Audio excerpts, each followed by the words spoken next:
Replace ProxyJump in /.ssh/config.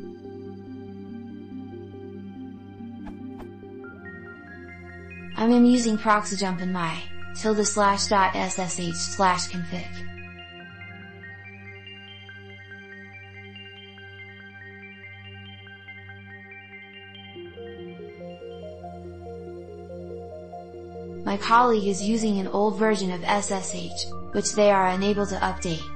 What would be the equivalent configuration to allow them to connect via the jump host? Would dynamic forward still work?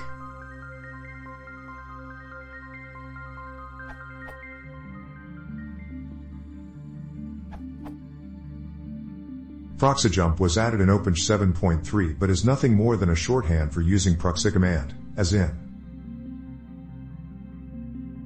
If your SSH version is even older, you might lack the W option, in which case you can use NC, as in.